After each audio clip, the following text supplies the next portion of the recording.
अब ज़रा जेल होकर आते हैं ना बाबा, कोई घूमने की जगह नहीं है, लेकिन क्या है ना कि सीरियल अनुपमा में अनुपमा और राही जो है वो जेल गए हैं क्योंकि अनुपमा को जेल में डांस सिखाने का मौका मिल रहा है। यहीं पर इनकी मुलाकात होगी राघव से, और कैसे राही और राघव का अतीत जुड़ा है, यहीं से कहानी में अनफोल्ड होना शुरू होगा।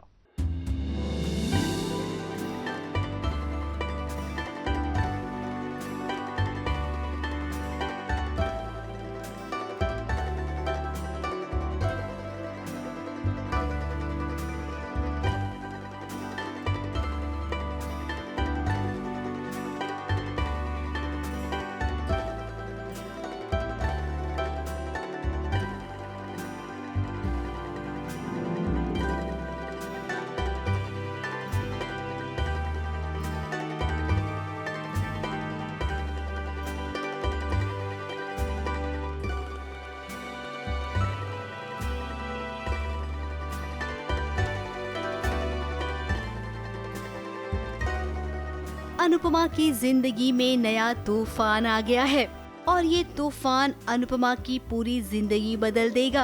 अब देखिए, इस सेंट्रल जेल में अनुपमा को नौकरी मिल गई है।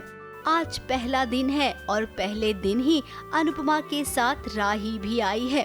अब यहाँ पर अनुपमा को एक डायरी मिली है। ये डायरी राघव की है जिसमें शायरी भी लिखी हुई है, और हाँ, जिसमें शायरी के साथ साथ राघव की जिंदगी के वो लम्हे लिखे हुए हैं, जिसे पढ़कर न जाने क्यों अनुपमा को ऐसा लग रहा है कि कुछ जाना पहचाना सा है। राघव वाला ट्रैक क्या है मेरे को नहीं पता। मुझे डायरी मिली, उसमें शायरी मिली, उसमें गुलाब मिला, मुझे नहीं पता। मुझे आई वाज हाँ, डायरी में शायरी भी है, तो मुझे जेन्युइनली नहीं पता कि ये क्या है।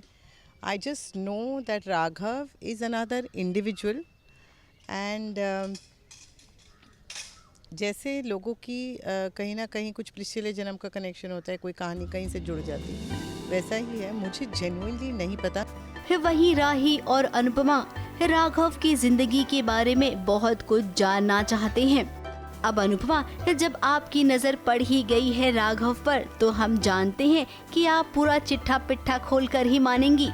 सबसे पहले आप ही पता लगाएंगी कि आखिर राही और राघव का कनेक्शन है क्या। सेंट्रल जेल में नौकरी करना आसान तो बिल्कुल नहीं होगा अनुपमा के लिए।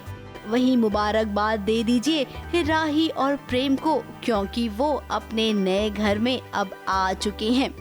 दोस्त मुबारकबाद दे रही हैं, और वहीं प्रेम के परिवार वाले अब वो क्या करेंगे प्रेम को अपने घर दोबारा लाने के लिए। अब इसका जवाब जल्द से जल्द मिलेगा, लेकिन हमें लगता है कि फिलहाल अभी प्रेम अपने परिवार से दूर ही रहेगा। जाते जाते अनुपमा की एक अपील भी सुनते जाइए।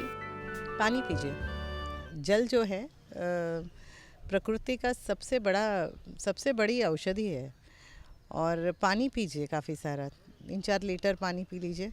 मेरा भी 2.5 लीटर ही हो पाता है।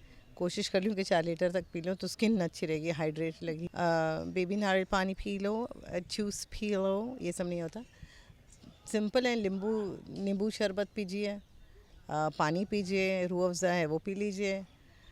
ये सारी चीज़ें, जितना भी लिक्विड जाएगा बहुत अच्छा है आपके लिए। दही, छाछ पीजिए।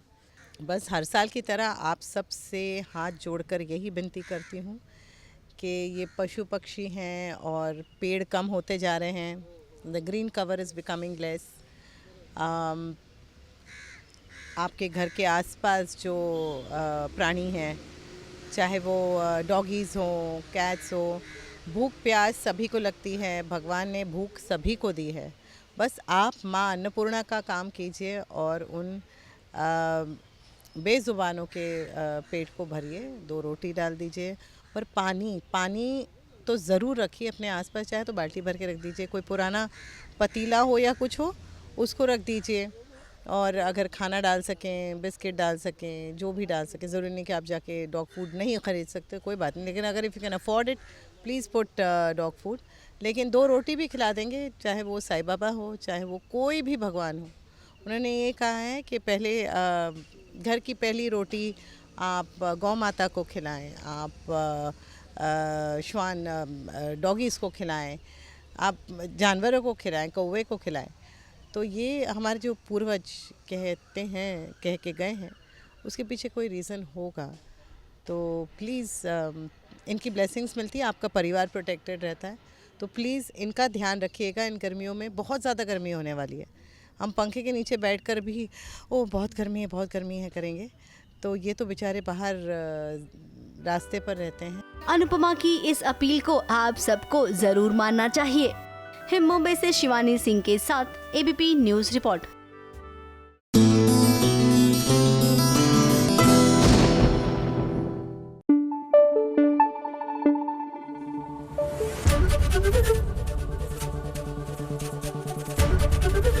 एबीपी न्यूज आपको रखे आगे।